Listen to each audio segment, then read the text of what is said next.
ఇస్తున్నామని ఆర్గనైజర్ అందరూ కూడా ఇక్కడ రైతులు చెప్పడం జరిగింది. వాళ్ళంతా మాకు విన్నవిస్తే ఈరోజు మేము ఇక్కడ వచ్చినాం.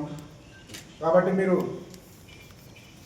ఆర్గనైజర్లు కంపెనీలు సమన్వయంతో మీరు ఏం చేసుకుంటారో ఏమో కానీ మా రైతుల విషయానికి వస్తే ప్యాకెట్ ధర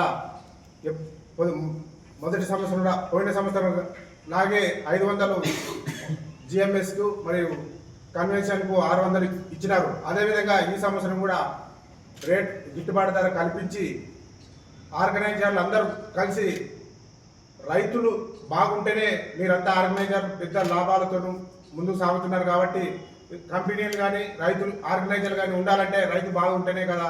రైతే లేకుంటే మీ కంపెనీలు మీరంతా ఎక్కడ ఉండేవారు. కాబట్టి రైతుకు గిట్టుబాటు ధర మీరు ఇప్పుడే ప్రకటించి వాళ్ళకి విత్తనాలు ఇవ్వగలరని మరి కోరుతున్నాము. ఎందుకంటే ఈరోజు రైతు ముందరే మీరు 50 రూపాయలు తక్కువ అని చెప్తున్నారంటే ఎంత ఘోరంగా ఉందంటే పరిస్థితి. ఈరోజు కాంగ్రెస్ గవర్నమెంట్ ఉంది ఇక్కడ తెలంగాణలో. కాంగ్రెస్ గవర్నమెంట్ పూర్తిగా విఫలమైంది. రైతు బంధు, రైతు రుణమాఫీ ఇస్తామని కూడా అంతంత చేసి ఎగ్గొట్టినారు. ఇటువంటి టైంలో కూడా మీరు సీడ్ ఆర్గనైజర్లు కంపెనీలు అందరూ ఈ విషయంలో కూడా మరి 50 రూపాయలు తక్కువ, మళ్ళీ వాళ్ళకి 500 ఇస్తే కూడా 50 రూపాయలు తక్కువ, మరి 50 రూపాయలు కమిషన్ పోతే 400 రూపాయలు అవుతుంది వాళ్ళు. అంటే ఈరోజు రేట్ల విషయంలో వస్తే ఒక పొలం వేసుకోవాలంటే కూడా గుత్త వేసుకున్నాలంటే కూడా రేటు పెరిగింది.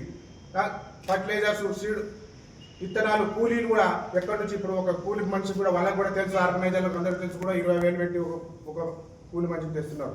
ఈరోజు 600-700 పెడితే కానీ ఒక కూలి మనిషి దొరకని పరిస్థితి ఉంది. ఫర్టిలైజర్ పెరిగినాయి, అన్ని రకాల రేట్లు పెరిగినాయి. ఈ విధంగా ఇప్పుడు పెరిగినప్పుడు ఈరోజు 50 రూపాయలు తక్కువ ఇస్తున్నామని కంపెనీలు ఆర్గనైజర్ కలిసి గత వారం రోజుల కింద ఇదంతా ప్రకటిస్తున్నారంటే చాలా ఘోరంగా ఉంది. కాబట్టి మేము టీఆర్ఎస్ పార్టీ తరఫున ఒకటే కోరుతున్నాం, రైతులకు ఎప్పుడులాగా ఇస్తే లేని ఎడల రైతుల తరఫున పెద్ద ఎత్తున మేము ధర్నా చేయడానికి కానీ వాళ్ళ రైతులతో కలిసి ఏమైనా చేయడానికి కూడా మేము సిద్ధంగా ఉన్నాం. బీఆర్ఎస్ పార్టీ తరఫున ఎప్పటిలాగే ప్రతి సంవత్సరం ఈ విధంగా ఆర్గనైజర్లు ఇష్టానుసారంగా రేట్లు పెంచుతాం తగ్గిస్తామని వాళ్ళ రైతులు గందరగోళం చేస్తున్నారు. కాబట్టి ఇటువంటి విషయంలో మీరు తగిన జాగ్రత్తలు తీసుకొని ఇక్కడ ఉన్న స్థానిక శాసనసభ్యులు కూడా ఈ విషయంలో తల దూర్చాలని కూడా మేము ప్రత్యేక డిమాండ్ చేస్తున్నాం. ఎందుకంటే ఈరోజు రైతుల విషయంలో ఇక్కడ ఉండేది 95% రైతులే ఉంటాం. కాబట్టి నడిగడ్డలో ఈ రైతుల విషయంలో మీరు తగిన చర్యలు తీసుకోవాలా. ఆర్గనైజర్లు అందరూ కూడా కలిసి మీరు రేటు పెంచి వాళ్ళకు గిట్టుబాటు ధర కల్పిస్తేనే ఊరుకుంటామని. అదేవిధంగా ఈరోజు వర్షాలు పడ్డాయి. నిన్న ఎక్కడ చూసినా ఐకేఎం సెంటర్లో ఒడ్లు కొనుగోలు కేంద్రాల్లో ఒడ్లన్నీ తడైనాయి. అంటే తూకమే. గత బీఆర్ఎస్ ప్రభుత్వంలో ఈరోజు కాంటా పెడితే రేపటి వరకు వాళ్ళకి కాంటా పెట్టిన రోజే సంబంధం ఉండేది కాదు. ఈరోజు నిన్న మొన్న కాంటాలు వేసినట్టు కూడా అక్కడ గన్ని బ్యాగులలో ఉంటే కూడా ఈరోజు లారీలు వాపస్ పోయి, ఎందుకంటే తడి అయిందంటే ప్రకృతి వైఫల్యం వల్ల తడి అయింది. కానీ ఈరోజు మేము అవి తీసుకోము, మళ్ళీ దాన్ని మార్చుడైంది, మీరు దాన్ని ఆరబెట్టండి అంటే ఆల్రెడీ తూకం వేసుకున్నారు.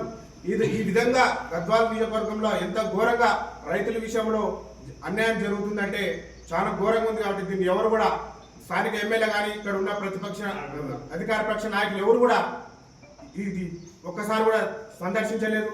ఈ విధంగా రైతులు ఇబ్బందులు పాలవుతున్నారని ఈ కాంగ్రెస్ గవర్నమెంట్లో అదే విఫలమైందంటే ఈ సీడ్ ఆర్గనైజర్లు కూడా ఇప్పుడే ఈ ధరలు దించడం అనేది చాలా సిగ్గు చేయడాన్ని మేము బీఆర్ఎస్ పార్టీ స్పష్టంగా తెలియజేస్తున్నాం.